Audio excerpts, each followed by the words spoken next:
Come on down. Where you at? How you doing, brother? Yeah, how you doing? How you doing, man?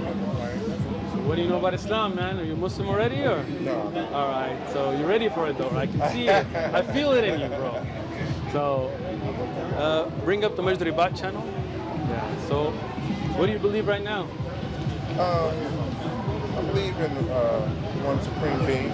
Okay, there you go. We got that going. Yeah. So if you go to the playlist, there's check that out. I'll give you what books to buy. So you believe in one supreme being that created us, that gave us purpose. He's not a man, he's not a woman, he's not a dog, he's not a monkey to be worshipped and all that. No idols.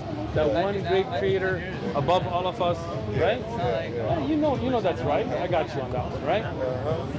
That great supreme being wouldn't leave us without guidance, right? Like think about it. If you created something new, you made a new technology, right? And that technology had never been seen. Wouldn't you give some instructions how to use it? Wouldn't you use some kind of a way to tell people, hey, I made this, I know how it should be implemented. Don't put it in a microwave, don't throw it in the water, don't do this, don't do that, do it this way, charge it this way, right? But Allah is our creator, He's above us, He's greater than us, He knows better. So do you think He would leave us without guidance? Nah. So for guidance, He would send us messages, He would send us prophets, right? And that's why we believe in all the prophets, Abraham, Moses, Jesus, Muhammad, peace and blessings be upon them. From Adam all the way to Muhammad, we believe in all of them, right? You believe in them? Excellent. So if you believe in that one creator, and you believe in those messengers, you're already Muslim. Okay. That's what a Muslim is, right? Someone right before you got converted. Yeah, we just, same thing.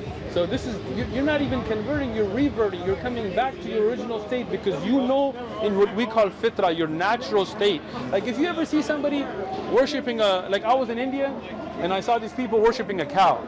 And the cow started urinating and these dudes ran up and started splashing that urine on them. And I was like, that's crazy, that's nasty, right? I saw him worshiping a cow and I thought, you know what?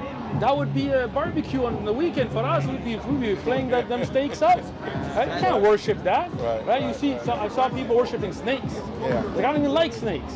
Man, you know, snake comes up to me, I'm smashing its head in, right? That's not God. I believe in a God that can't be killed, that can't be put on a cross, that can't be made into a white man or a black man or a Chinese man. I believe in a God that created all of us, loves us, guides us, sends us those prophets.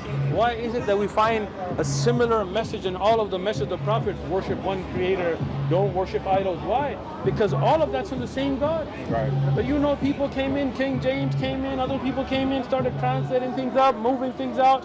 Let me give you an example. This is the Bible, right? You can look these verses up yourself, right? This is in Exodus. Now, according to people that tell us this is what Jesus, God sent, right? In Exodus 21, 20 and 21. So Exodus 21, verse 20, 21. And if a man beats his male or female slave with a rod so that he dies under his hand, he shall be punished. Notwithstanding, if he remains alive a day or two, he shall not be punished, for he is his property. Right? He's saying that if a man beats a slave who only lives a day, you put him in the ER, lives a day, you can't punish him because that's his property. I don't believe that's from God. That's from some slave owner trying to justify some kind of beatings, right? I was about to wonder where you're going with that. Where you going with this? No, I'm keeping it real. This stuff has been added and changed, right? Yeah, I agree with that 100%. So what we have here is the Quran, unchanged, unaltered words, not the words of Muhammad, peace and blessings be upon him, not the words of his companions, not disciples, not apostles, not unknown Koine-speaking Greek authors. No, the words of Allah, that creator that sent this for you. This is yours, brother.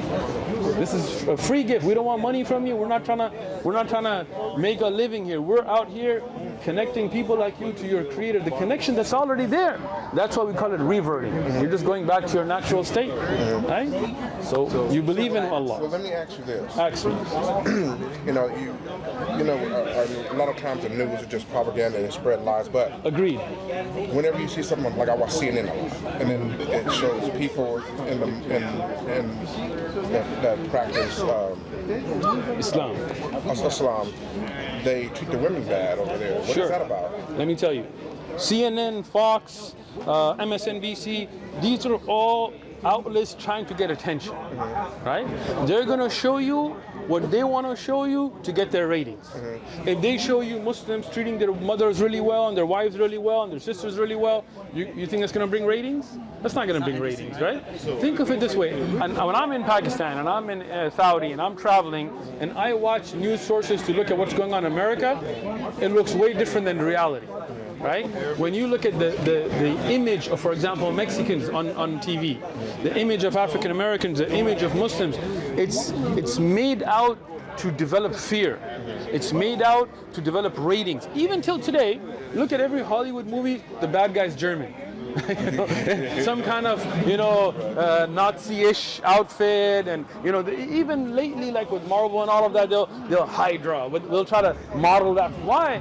Because they got to make a bad guy, right? But look, we got Muslim sisters out here sitting right there. We got a Muslim sister right here. Go and ask her, right? She's sitting right there. Go and ask her. How does your husband treat you? How does your father treat you? How does your son treat you? How does Islam honor you as a Muslim woman, right? Help me understand this. And I know there's probably a good reason behind it. Why do they have to? Why are they required to cover? Excellent, great question, right? When you look at the Bible itself, you find verses about hijab, the covering, right?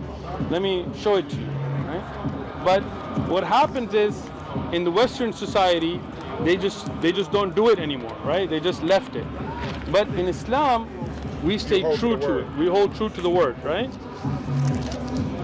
Got too many markings, but I'm gonna find it for you, bro. I got you, right? 1 Corinthians chapter 11, verses 5 to 10 in the Bible, right? But every woman who prays or prophesies with her head uncovered dishonors her head, and that is one and the same as if her head to be shaved. For if a woman is not covered, let her head be shorn. But if it is shameful for a woman to have her head shorn or shaved, let her be covered. Right? Now this is telling you to cover. But when is the last time you saw all these Christian women? Who do you see covered? This is the New Testament. It's not even like talking about the Old Testament, right? What happens is Allah honors the woman to be known as modest women by being covered. Let's say you got a wife, right? You want some horny young dudes trying to, pop a, you know what I'm saying? I'm going to be real with you, bro. I'm not going to sugarcoat this stuff, right? You don't want that. You're an honorable man. It's also the not tent man. Exactly. It shows honor to the woman, and it does not make her a object of man's lust, and it protects a man from being tempted. Like now in America, what do we have? We have the highest rape rates in the world. We have the highest molestation rates. Go Google the stats, right? You don't see that in Muslim countries. Why? Because in Muslim countries, we don't play like that. Our women are protected and honored. Our women honor themselves. Here what happens, they take women and they tell them, we're going to liberate you. But what does it mean, liberate you? It doesn't mean we're going to give you education. No. They mean we're going to take your clothes off and we're going to use you for marketing. Right? And then what happens, you get these young guys that start to subjectify a woman as an object of sexual desire. Right? So when you see a woman walking around Balboa Park with nothing but this and a little bit of this, you don't think about, I wonder how her personality is. You're trying to guess whether that's 36 Ds or what, right? I'm going to be real, so don't get offended, right? Right? This is what Islam stops. It honors that woman. It protects the man, right? That's why our women are covered. How come you use the statement from the Bible to justify your statement? Excellent, because Christians, they show us the Bible, and they tell us this is the words of God, and they say they live by this, and when we show them the same Bible, they deny it, right? So we as Muslims, we live by the Quran.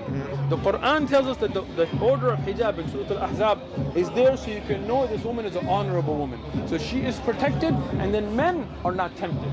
Right? That temptation begins with the look. Right? You look at something, it begins the temptation. In Islam, when you see a woman covered up, you can't see her body, you can't see her figure, you can't even see her face. You have to now deal with her from her intellect. Right? What she talks about, her intelligence is how you honor her. That's Islam for you.